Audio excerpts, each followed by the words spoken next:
tardes. La presentación que vamos a revisar ahora parte desde un punto similar al que acabamos de revisar con Gonzalo Cerda, porque comienza con los colegios. Ustedes que son de la mayoría de Temuco, estudiantes de historia, quise partir con una imagen que nos resulta familiar a todos. Acá tenemos el actual Liceo del Centenario, pero que en sus inicios correspondía a la ex Escuela Superior de Niños de Temuco del año 38. Esta escuela es parte de una serie de infraestructuras educacionales que son de la misma época prácticamente, se inicia en el 38, en la década del 40. Acá tenemos otra imagen, en este caso en Carahue, que nos acompañan, son parte de un imaginario, son parte de los recuerdos que todos aquellos que nos hemos criado acá en la región, tenemos estas imágenes desde nuestras niñas. Ante esto, la pregunta es, este edificio que uno ve ya prácticamente en un estado de deterioro, de obsolescencia, prácticamente como una ruina viva acá en las ciudades, tiene un comienzo. ¿Cuándo se inició todo esto? Y el inicio parte en 1937, cuando como parte de una política gubernamental se crea la Sociedad Constructora de Establecimientos Educacionales. En el año 37, poniendo en marcha todo este tren de proyectos, una verdadera fábrica de proyectos de escuela, a partir del año 38, ya bajo el gobierno de Pedro Aguirre Cerda. Aquí lo que tiene es un croquis, un bosquejo, que en el fondo ya muestra un poco esta visión de Estado, una visión de modernidad, pero aplicada ya no a los cines teatros, ya no al ocio, al esparcimiento, sino que algo clave en toda sociedad, la educación. Por lo tanto, ya existe una suerte de claridad con respecto a esta creación, al punto de inicio de todo este cuerpo de escuelas que nos acompañan en Chile a partir de esta época. Cabe consignar que así como el Liceo Bicentenario, o como esta Escuela Superior de Carahue, en todo Chile, en forma paralela, en forma prácticamente simultánea, comenzaron a aparecer esta misma clase o este mismo estilo de colegios. Se van repitiendo, exactamente.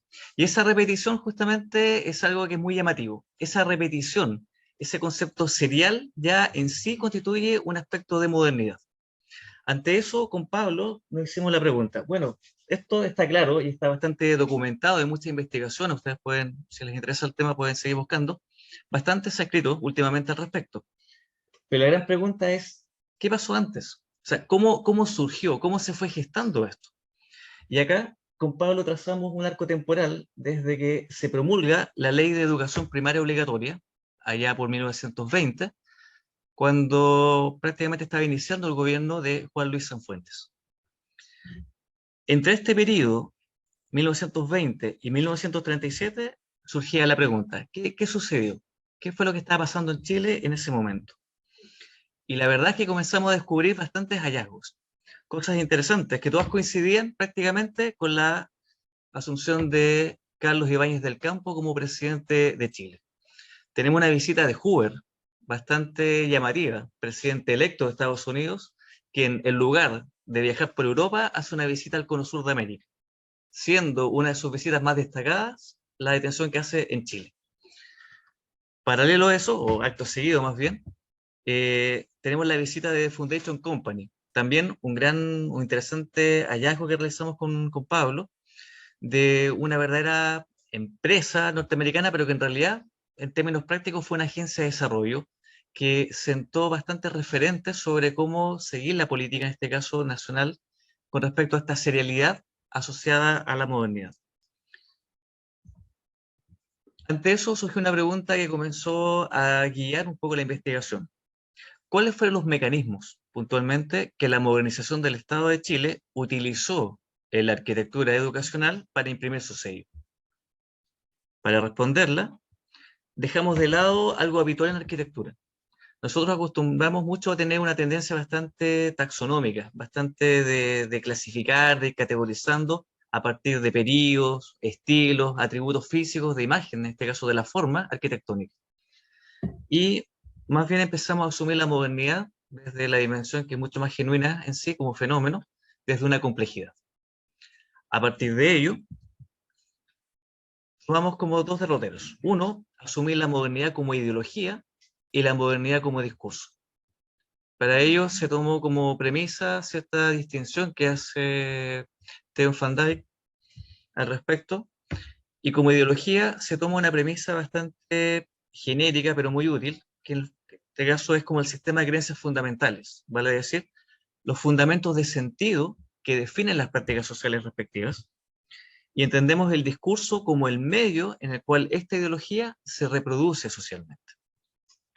Teniendo esta claridad, seguimos con la problematización y descubrimos entonces que la ideología que se estaba inculcando, la ideología que estaba emergiendo bajo el gobierno de Ibáñez, tenía un lema, era la política del Chile nuevo. Una política que estaba asociada a las ideas de eficiencia fiscal, una política que estaba asociada a la sobriedad, a la honradez y a la austeridad como valores cívicos, y una fuerte y explícita infiltración del nacionalismo dentro del país. A su vez, ¿cuál es el discurso en que esta ideología comenzó a representarse? ¿Cómo se expresaba? Descubrimos que, por lo menos en el ámbito educacional, fueron dos caminos. Uno, la estandarización escolar, que en este caso presenta un referente de desarrollo, y a la par se fue generando un fenómeno de estetización política. Esto es bien interesante porque esto ya constituye la imagen de este desarrollo. Cómo ya lo moderno, la modernidad empieza a adquirir una forma, empieza a adquirir una imagen. En tal sentido, esta ideología fue prácticamente toda una construcción, que hay que decirlo, estamos hablando de 1927, hay muchos símiles que están aconteciendo también en el resto del mundo, principalmente Europa. Tenemos todo el fascismo italiano, tenemos el nacionalsocialismo alemán, tenemos también en paralelo todo lo que estaba pasando en la Unión Soviética, en la cual todos los regímenes totalitarios estaban inculcando, ¿no es cierto?, a través de diversas formas de infiltración en la sociedad, una suerte de imagen, de una construcción ideal, de un imaginario de lo que se aspiraba a ser como nación. Y en el caso de Chile es interesante comenzar a ver cómo estas imágenes de cómo aparece, ¿cierto?, la figura del mapuche, pero ya desde una perspectiva que nos recuerda un poco a Alonso de Ercilla, cuando aparecen estos mapuches homologables prácticamente a los griegos, ¿no es cierto?, musculosos, atléticos, ¿no es cierto?, con esta postura bastante hidalga, pero a la vez asociado, estableciendo esta ligación visual con las fábricas, con lo productivo, ¿no es cierto?, con lo agrícola, en este caso con estas espigas de trigo que ahí aparecen. Y a su vez, esta imagen también es interesante, cómo nuevamente se asume la imagen de lo autóctono, en este caso lo mapuche, pero de una forma bastante estilizada.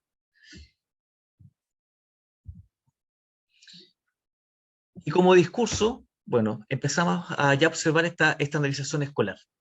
Y aparecen estos proyectos, por ejemplo, que ven en pantalla, esta escuela de 160 alumnos, que ya aparece una forma previa. Esto hay que decirlo, estas eran iniciativas que ya venía con Juan Luis Sanfuentes, esto aparece ahí por 1916, hay una inyección de 10 millones de pesos de la época, bastante fuerte en aquel momento, y que busca estandarizar la educación. Ahí tenemos una imagen ahí de la Escuela de Niñas de Purén, ahí por 1920, que en el fondo lo que estamos viendo no es tanto un edificio que en términos arquitectónicos sea como algo nuevo o novedoso en sí. Lo novedoso es llegar a una solución correcta y esa solución se comienza a repetir. En esta repetición ya empezamos a encontrar como algo interesante, como atisbo de modernidad a partir de lo serial.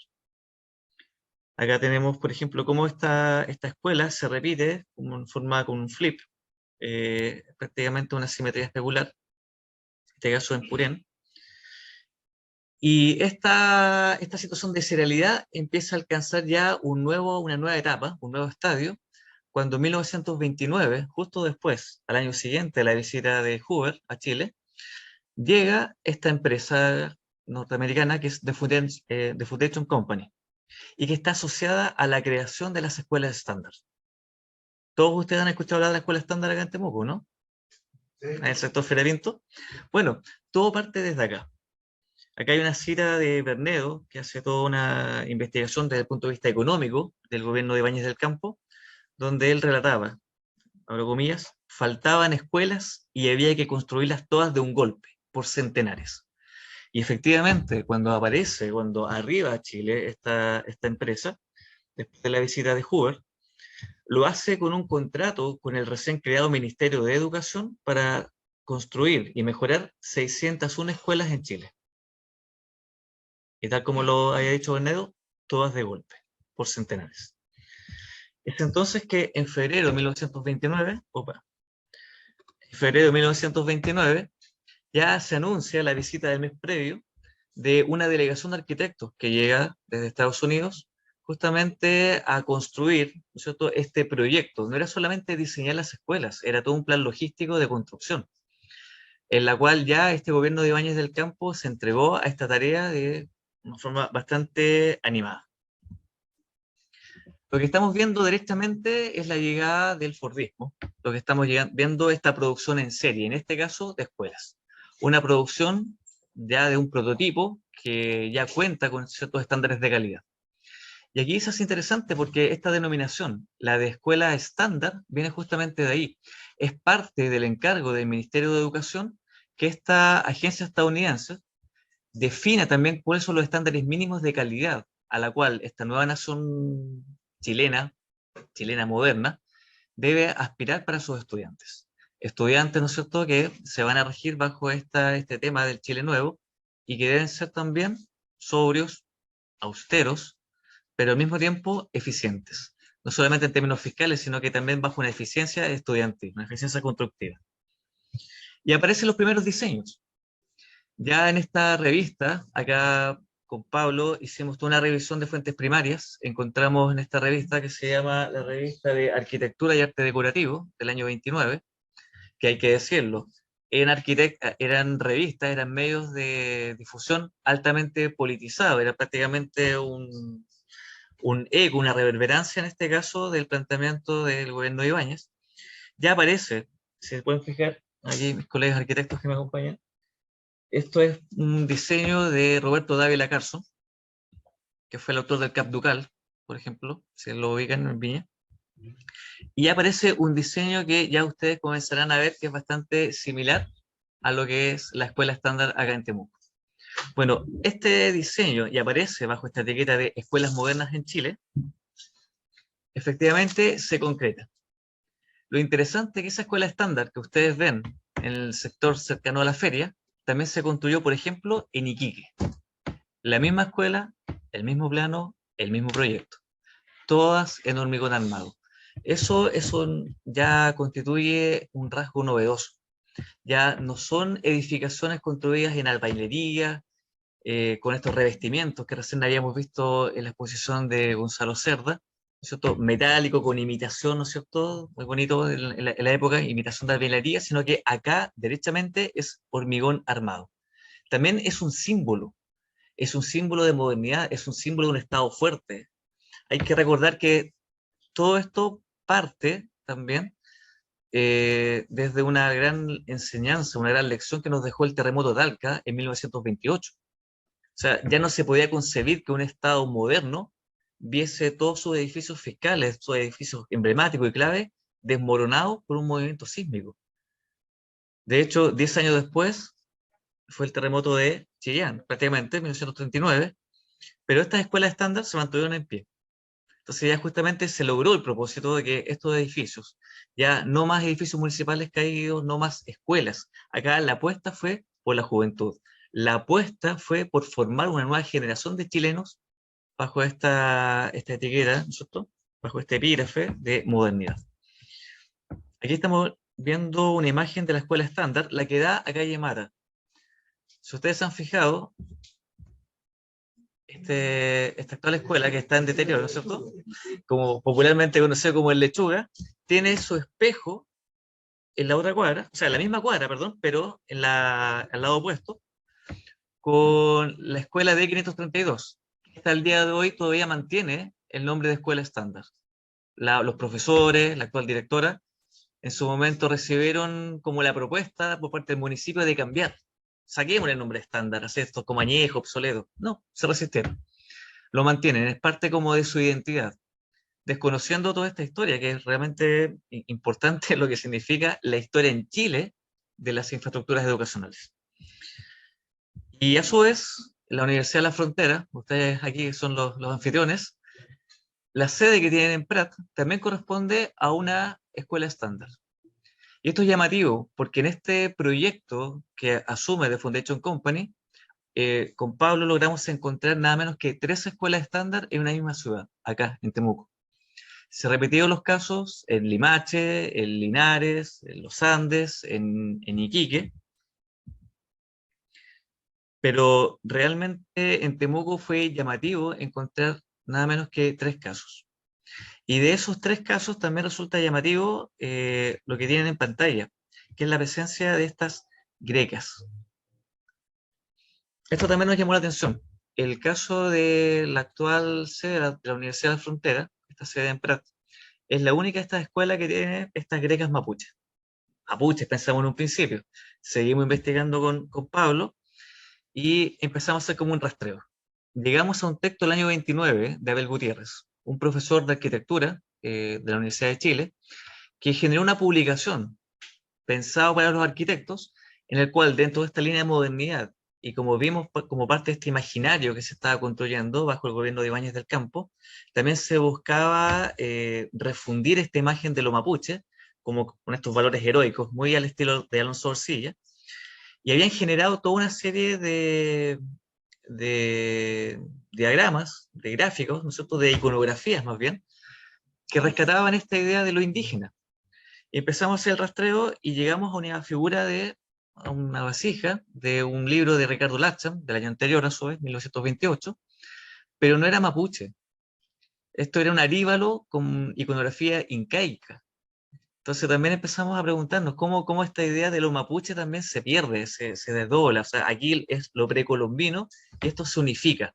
Mapuche, incaico, lo altiplánico se funde en una suerte de iconografía única que también iba a ser parte del sello de estas escuelas estándar. Esta historia, que parte con este proyecto de 601 escuelas, que también revisamos las cuentas públicas de Carlos Ibáñez del Campo, desde que asume hasta la última, y empezamos a ver que nombraba precisamente a The Foundation Company como parte del contrato del cual Chile era orgulloso, y cómo iba este proceso.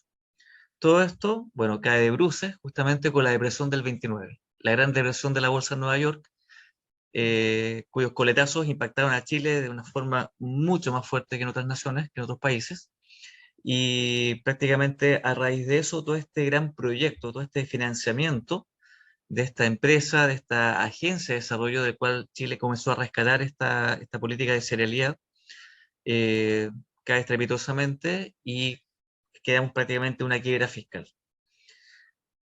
Parte de la investigación, y ya como un anuncio, digamos, de esta segunda parte, porque estos son como los primeros atisbos de descubrimiento, que fue muy llamativo ver cómo en Temuco toda esta experiencia de la escuela estándar se había adelantado prácticamente en 10 años a lo que posteriormente empezamos a ver estos nuevos edificios públicos, teatros municipales incluidos, eh, tiene, deja una marca que efectivamente es rescatada posteriormente con la creación de la Sociedad Constructora de Establecimientos Educacionales y este Liceo Bicentenario y todas las demás infraestructuras que vemos a lo largo del país.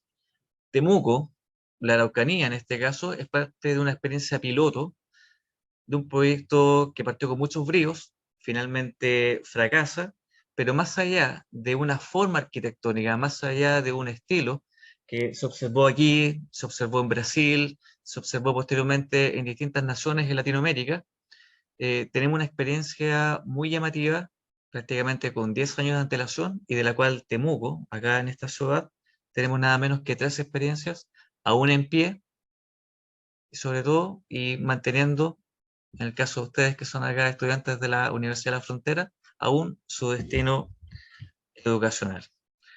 Tienen un valor histórico tremendo como parte de sus sedes como aulas, así es que la invitación a que lo vuelvan a mirar cuando tengan clase o pasen por ahí. Recuerden que tienen parte de una historia aún en pie, erigida en arquitectura, de lo que fue esta experiencia con mucho brío, pero con una calle estrepitosa, que es parte de esta historia, ¿no es cierto?, de aciertos y fracasos, en este caso, de la historia de Chile. Muchísimas gracias.